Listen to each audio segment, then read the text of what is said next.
Let me tell you of the days of high adventure.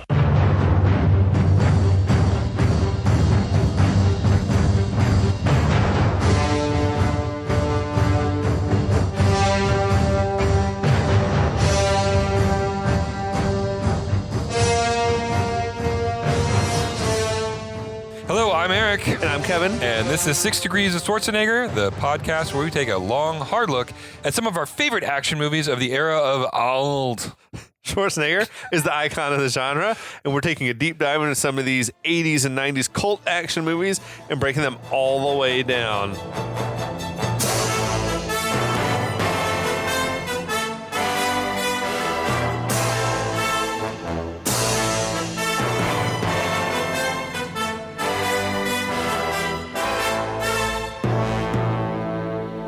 That was my impression this time. Was that all right? Yeah, was you're it good? getting better, Okay, man. good. All right, we'll get there. We'll get enough time. I'll get there. I feel like, we talked about cult action movies. We talk about 80s and 90s. Yeah. I mean, I feel like this fits the bill, but like we might have said earlier, I also feel like I have seen this movie somehow more than I've seen Conan the Barbarian, because I feel like just TBS or whoever played it more often. Yeah, I agree. Or maybe they only had the rights to this one or something. I agree completely. I've definitely seen Destroyer more than I've seen Barbarian, even though the first one is a far huge disparity. Movie. Yeah, it might have to do also with the fact that this one is more lends itself to a TV edit because it's a PG movie. That's definitely part of it. Versus something that's like, well, this is more violent and nudity and just so much more editing required to make it safe for TV, at least back in the day. Yep, absolutely. I don't know if that's true or not, but we can go with that. We'll just run with it. Either way, at the end of the day, there was a period of time where if someone asked me to describe a scene from Conan the Barbarian, I would probably actually describe a scene from Conan the Destroyer. Yeah, exactly. I know. I feel like Conan, the original, had more iconic shit like the Wheel of Pain. Yep. Everyone remembers the Tree of Woe. Yep. When he's like crucified and he fucking like bites that buzzard or whatever, kills it with his mouth. That was amazing. I mean, and then just that epic transformation of James Earl Jones into the snake. Oh my god, yeah. Oof. That's wild shit. I remember there being the stew that had human bits in it, so many hands good moments. and heads and shit. Yeah. That movie and this movie and all these Barbarian movies apparently they're set during this fictitious period of time called the Hyborian Age. Hyborian Age, okay. Which is supposedly like between 30,000 and 10,000 BC. Okay. Like it's the very end of prehistoric times. Okay. So like there's no record of this, but this all is been like handed down through oral tradition. Of course. We don't have a clue where in the world this is supposed to be happening. Mm-hmm. In my mind, it always seems like it's Mongolia or something like that. Do you have like theories on where it would be in the world? I've always sort of, given the nature of how the mythology is structured and the nature of the gods, I always pictured it somewhere in the realm of like where was, or where Sumeria was, or Babylon. Yeah. So sort of the Mesopotamia region. That's where I always put it. Well, and if Conan is indeed meant to be a Sumerian, not a Sumerian versus a Cimmerian, which we talked about in a previous episode. Cimmerian, then right. And if he's still in his own land, then that's like present day Turkey. Okay. Or something like Persia. All right, okay. So maybe. I don't know. Yeah. I mean, but they also talk about like Atlantis and shit, like as if it's real. So I feel like it's that era of like, oh, there's these lost cities, these great cities that used to be, but there's no trace of them anymore, type of thing. Yeah, I can't. What is it? That I forgot to mention the opening, the first episode, but with the intro monologue was like the ocean drank Atlantis. Yeah, I like that. What a good line. That's nice. So right? good. So good. It's your duty to try to recap what's going on in this plot, it's such as it is. Such a complicated movie.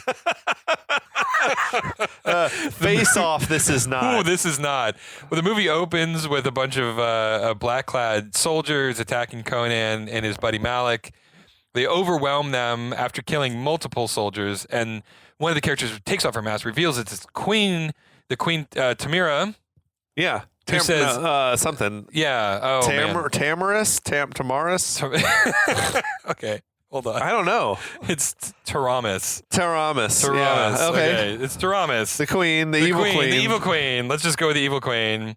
And she's like, hey, I can bring your love from the first movie back to life if you help me out. So Conan goes back to her castle without asking any further questions. And apparently the queen has got a daughter, Princess Jenna, who has a birthmark that's never addressed again. Sure. Who can apparently pick up a magical MacGuffin that she has to go get so they can go get a second MacGuffin for reasons that are not really all that clearly defined. It sort of it seems like the princess or whatever, she's the one who's meant to be... the queen or something like that, right? Exactly, yeah. And she's like, no, I can use her to further my own agenda. And it seems like that's what the queen's motivations are. Anyway, so there's a secret plot after Conan departs with Princess Jenna, and her bodyguard Bombata on this quest. Whose job it is to make sure she doesn't fuck anyone. Nope. The chastity is paramount amongst all of his responsibilities. There should have been a chastity belt in this. That's like a weird old thing. Great trope. They should have definitely done with that. So they start going on this quest. The quest apparently only goes about, 6 miles from the castle because we keep cutting back to these armored troops that are chasing after Conan and immediately catching up with them. A magical wizard captures Jenna, takes her to the castle. Okay. Conan and Malik and the wizard Zula, Akiro. and Wizard Akiro and Bombata. They've all been camping at the shores of the castle, the Crystal Castle on the lake. After Jenna's been captured, they get in a boat that's horribly green screened, and they head towards the castle. I feel like I could have done better given how simple that was. That works. Okay. All right. I apologize to everybody. Look, we're doing our best here, listeners. Thanks for joining us. Absolutely. So now, Conan, Bombata, Akiro, Malik, Zula. They're rowing through this heavy mist to the gate at the castle. The effects are still shitty. They find that it's sealed up or whatever. Conan asks Akiro, is there another way in? Akiro does some quick computing.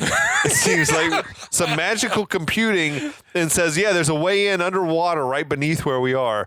Is that's some strange wizardry, man. Is that how that shit works? I'm pretty sure. Yeah, no. I just press my fingers together and make a loud. I did research. There's a gate. There's a gate. Yeah. And Dino De Laurentiis said officially that this is how all magic works.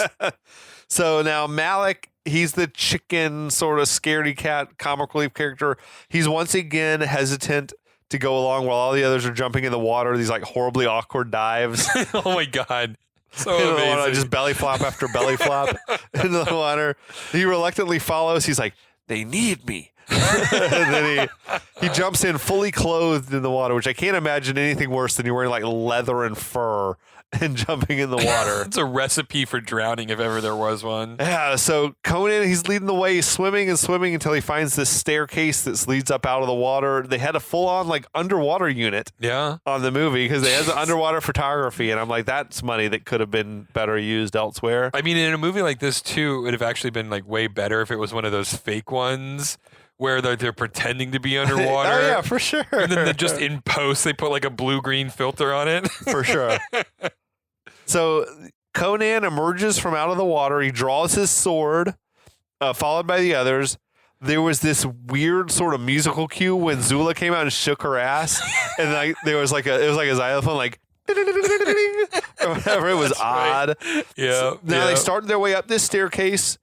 Elsewhere, we see Jenna. She's still sleeping comfortably on that fucking Cindy Crawford home collection, bedding or whatever that the wizard had there. Wizard bedrooms by Target. Exactly. So Conan and his squad, they're climbing and climbing and climbing up this steep spiral staircase that's going around this huge stone column or something like that. Mm-hmm. Malik, he slips and he falls, but Akiro catches him. It was that's some fucking intense cardio, man. Oh my God. This endless spiral staircase that they're on. Also a great effect shot. These matte paintings are nuts. So dude. good. I know. Especially the one where there was it was like a double effect. There was like some live actioning happening on the right side of the frame, Yep. and then on the left side of the frame, there's also some live action. Yep. And I reckon that everything in the center was like a matte painting or something like that. Either way, they sell it perfectly. You completely believe this is happening. Yeah, dude, it looked great. Yeah. So now they reach a large door. And Conan and Bombada, they muscle the shit open. It seems like it's gotten very cold Yeah. wherever they are. That's the bit where there's like steam coming out of his mouth, but it looks more like he just like took a bong rip or something. They had dry ice in their mouth. Oh, they put dry ice in the mouth? They actually created these like metal meshes So it didn't actually touch so you? it didn't actually touch you. And they put the meshes in their mouth and then put like a dry ice cube in their mouth. Oh, shit. And then they were told to keep their mouth closed until they had the lines to say and then speak the lines. But it Oh, looks like they gosh. were all just vaping the shit out of that, Yeah, right? that castle. I feel like you could have just had him take a big puff of something and then blow it out. I when agree. they- Like just like hit a bong and then exhale your lines, right? But no. Apparently, according to Okay. my research, Good yeah, research, dude. Yeah. Dry ice, that seems dangerous yeah, a little bit, right? super dangerous. I But feel like yeah. that's toxic. No, I don't know it'll burn the shit out of your tongue. Is that if what it happens tou- if it actually touches Yeah, you? yeah, it just burns you. So Okay. it's just like, yeah, it's ridiculous. But yeah, apparently, like they had these metal cages that they kept, like it mounted them on their teeth so they could Okay. open their mouth, right? And then they Yeah. would just exhale all the dry ice fumes. Yeah, it was crazy stuff. That shit's crazy, dude. But it definitely didn't look like breath. It No, looked not like they at were all. exhaling Yeah. a vape. Yeah. Yeah, for sure. So now Tathaman, he sees them approaching in his crystal D20 that he's got. Mm-hmm. He walks over to this mirrored sort of chamber that he goes into, and a door closes, and then he vanishes. And I was reminded of like that the chamber that Superman had in Superman 2, the one that like takes his powers away or whatever. That's right. That was what the vibes I was getting. So Conan and the others, they come upon this large chamber with a big, huge jewel that's on a pedestal in the center of the room. More of the star filter here, or the For sure. yeah. And there's like nothing trappish about this scenario. Definitely right? not a trap. This is definitely on the level. Definitely not a trap. Conan, he's the first to enter, and a big glass door slams closed behind him. Wait, are you telling me it was a trap? Yeah, an obvious trap is obvious. So Bombada, he tries to open the door, but he can't do it. Malik then asks Akiro to open it up with some magic. Conan, meanwhile, he seems like just completely unconcerned about it as he explores the room. It's like got curtains all around. It's odd to me that Conan doesn't seem like the least bit phased No. by anything that's going on. Especially given how like he's talked about how you have to fight magic with magic and he's not. For sure. Right, I like- feel like we've established that he's a little afraid of magic. Right, exactly. Yeah. But he's got that Conan hubris going. Fucking, he's got the power of Crom like backing him or whatever.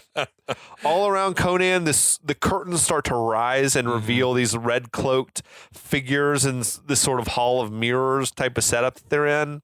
I feel like though the way that curtain raised up was very it was suspect. It was unmagical. It was like it wasn't There was a mystical. stagehand No, going, it was herky jerky. Like it was like, oh, the stagehand. He's like definitely, he's struggling. I imagine a teamster with a cigarette hanging out of his mouth going, I don't get paid enough for this. Oh fuck, this thing's heavy. Now Akiro's magic has failed to open the door. Malik fucking roasted him. He told him, go back to juggling apples. I feel like that's like the Hyborian equivalent of like telling him to go fuck himself. Exactly. Why don't you go back to juggling apples, wizard? Yeah. So now the red cloaked figures, they step out of the mirrors. They begin to like sort of all merge together, like assimilate into one figure. I felt like that was rad effects, probably for the time. Yeah. Yeah. That it was in, that was like very complicated Yeah. visual effects. Now it'd be very easy. Easy to do now, but it nonetheless effective. Like, I mean, I have no idea what's going on in the scene. I don't know if there was some sort of like underlying mythology or justification, or if some special effects guy was like, this would be cool if we did this. But Let's do it, guys. let's just do it. And it's actually, it works. It's cool. It's a good moment. Yeah. So this figure, the red cloaked figure, lifts its hood off and reveals this hideous monster. This creature is credited as the character Man Ape. What a brilliant name. I love that name. Not Ape Man. Man Ape. Because he's more human than monster, There's Kevin. nothing apish, though, about him either. He's No, like this got a leathery green. He's green. And he's got thing. like tusks and it's I really think it's still weird. Pat Roach under all the makeup. The look was very memorable, but very creepy. Yeah. Also very crappy. Yes. Like it was just a terrible mask. Yeah. I'm like, I feel like even by 84 standards, this isn't great. No. It just looked like a rubber sort of Halloween Right. mask you would get at Party City or some Right. shit. Exactly. Yeah. Spirit Halloween. Yeah. So Conan and his friends, they're watching through the door. They all start to freak out. This scene and the action sequence at the very end of the movie are really the two bits that had stuck in my memory. Okay. It was like him fighting Man Ape and in the very end, which we'll get to. But yeah, Conan, he swings his sword at this monster. The monster like deflects it away. He knocks Conan on the ground. There was definitely the metal on metal sound when Conan's sword hit him. Now the monster grabs Conan in a chokehold. The two get into some sort of a test of strength, like old school wrestling type thing, with Conan eventually prevails and flings the monster onto the ground. The monster gets up and charges at Conan. Conan hits him with a scoop slam. It was like fucking old school. Straight up wrestling moves. Yeah, Hulk Hogan yeah, shit. Absolutely. Now the monster then kicks Conan in the ribs a bunch of times, begins to swing him around by his feet, which like would do no damage to a person, but No. it's a feat of strength, I suppose. I mean, people do that to their children all the time, Yeah. right? So So the monster swings Conan around again and again and again before flinging him across the room. Conan then picks up his sword.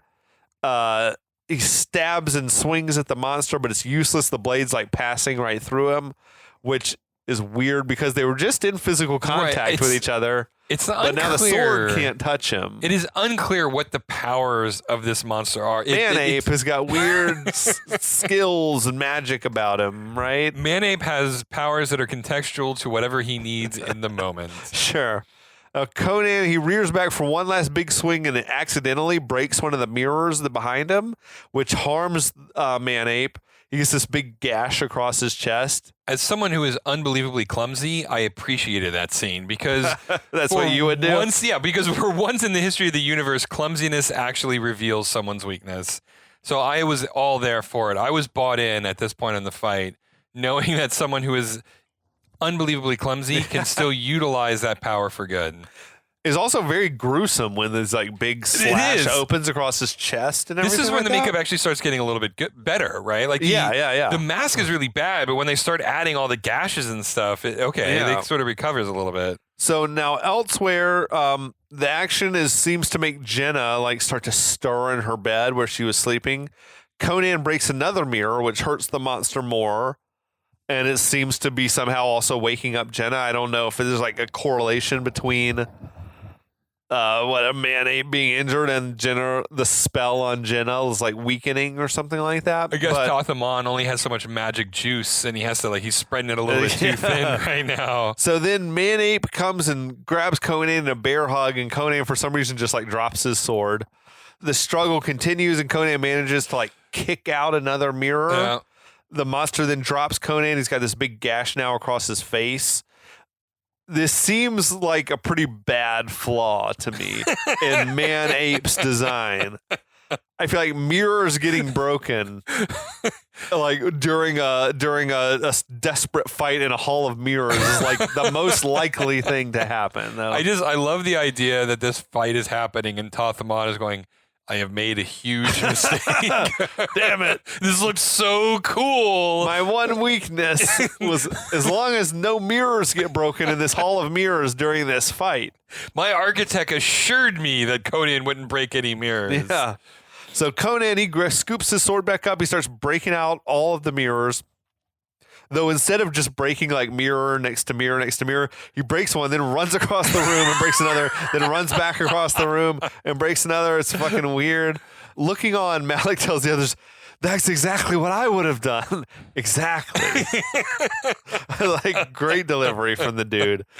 As Conan continues breaking mirrors out, the monster is like drops to its knees. It's horribly wounded.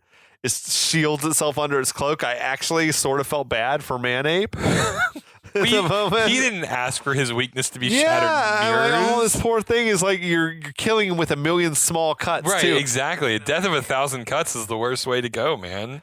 So Conan, he finds himself, there's only 2 mirror panels left. He says, okay, wizard, you're behind one of them. I don't know what the fuck is going on anymore because does it really matter which one he breaks first? Because his friends could just like, oh shit, he could throw the sword through this mirror. We should like back up 10 feet. He doesn't really need to throw the sword at all. No, right? he doesn't. He just like, break one and break the other. I'm wondering why his friends haven't already broken this mirror out from the other side. It's fucking weird. But yeah. So behind one of the mirrors, Conan and the friends, the whole company, they're protesting like, no, because it seems like Conan is about to chuck his sword through their mirror. But then he whirls around and he flings the sword through the other mirror. Throwing your sword away seems really reckless as well. Also, bad idea. Now, but the wizard Tathamani stumbles out of the room with Conan's sword coming out of his chest. He pulls the sword out of his chest in an effect that was pretty fucking cool. Like, I don't know how they did that. No, I don't know. It looked like, this really seems like he's pulling the sword out of himself. Yeah. But he stumbles towards the jewel. He's reaching for it, but then he touches it. There's this loud sound of like glass shattering, and all this light beams start to shoot out of Tathaman. I guess like his dying wish was to touch the jewel this one time or something. So. I don't know. Yeah, I don't know. But it left me wondering, like, how did the jewel get here in the first place if he couldn't touch it? Someone put it there, right? These are always the conversations I want to have with the people who make these movies. Yeah. And I feel like I'd always be disappointed because I feel like the answer is always just like, I don't know, it just needed to happen. I think that's sure really the answer. Maybe he had these heavy leather gloves that he could move it around with. They'll make up some bullshit about why. Yeah, absolutely, for sure. So, but his touching the jewel, it also seems to snap Jenna out of her trance. So Tathamani becomes consumed by the light and he just disappears. Jenna calls out for Bambata, who now, presumably because of the death of the wizard, is suddenly able to like, now I can break this glass and then we can come on through. Wait. You can break glass? Oh, I could have done that from the beginning. Yeah, right. Not a moment too soon, Bambata. So Bambata and Conan, they run in the direction of Jenna's cries for help. They find her. Bambata is comforting her, telling her everything's going to be all right. I have to repeat, I find it hard to believe she was 14 years old.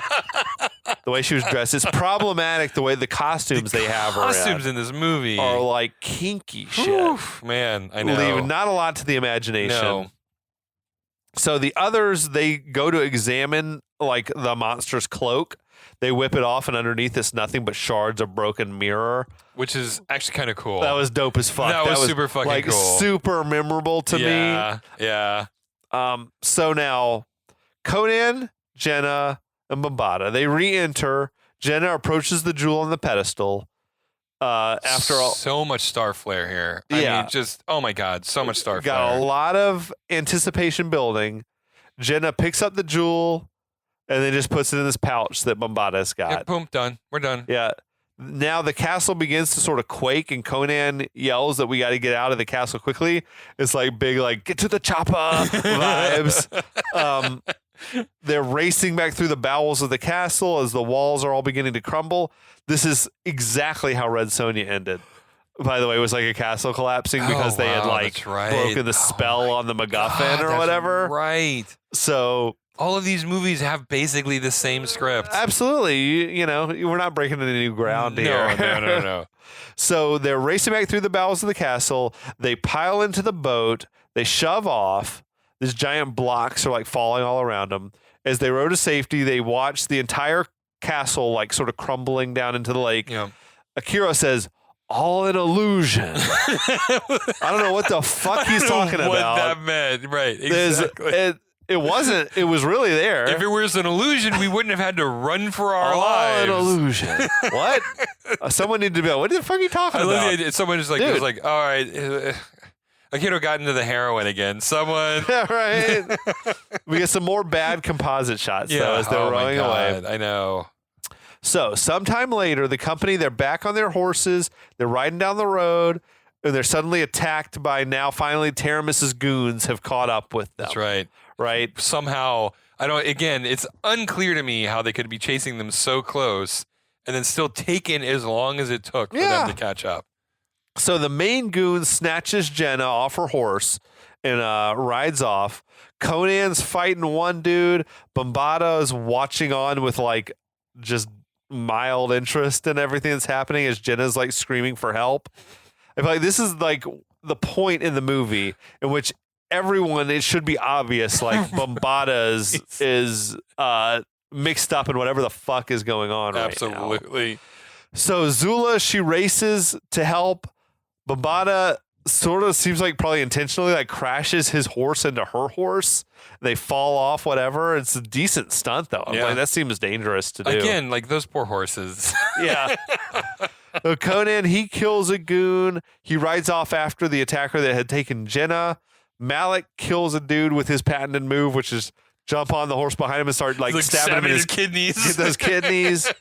Zula, she killed the final one with a flourish, and she did that great like snarl face after she. Right. Oh my God. Fucking Grace Jones had just like a look. Yeah. You know, she had a lot of on-screen presence. Oh yeah.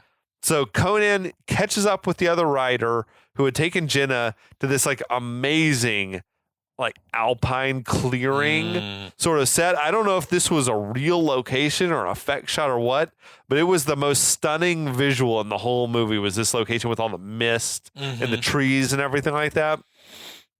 The attacker lets Jenna go so he can focus his attention on Conan and his fucking Sven Ole Thorson. Yeah. Conan's boy. I think the third and final actor that has appeared in both the Conan movies. That's the one. He's got, I could have recognized him just from those dreamy eyes that he's got. But yeah, him and Mako, and Arnold are like the three dudes who have been in both Conan flicks. So the two dudes ride at each other. They clash swords. Jenna's like watching on. They do this a couple more times. Then they start close quarters battling with each other, fighting on horseback. They become like locked in this battle of strength thing where they got each other's arms and they're wrestling around or whatever. They both fall off the horses. Conan pops up, starts like hitting some bodybuilding poses, doesn't he? Yeah, he does. It was like a flex off between the two. Oh my God. They both kept changing positions, like flexing the muscles and everything like that. That's amazing. Yes, this flex off between these two muscle men. So now the two huge men, they clash blades, epic battle. Conan showing some really flashy swordsmanship. I mean, he did practice with that sword for a while. I mean, that's what I'm saying. Like Arnold must have been like training for that shit. And he's like, no, I'm going to get my moves in. Yeah. So Conan and Sven Ole Thorson become locked in this battle of strength again. And Sven Ole Thorson kicks Conan down on the ground. He swings a sword at him, and there's a loud sound of like metal on metal as his sword hits the dirt.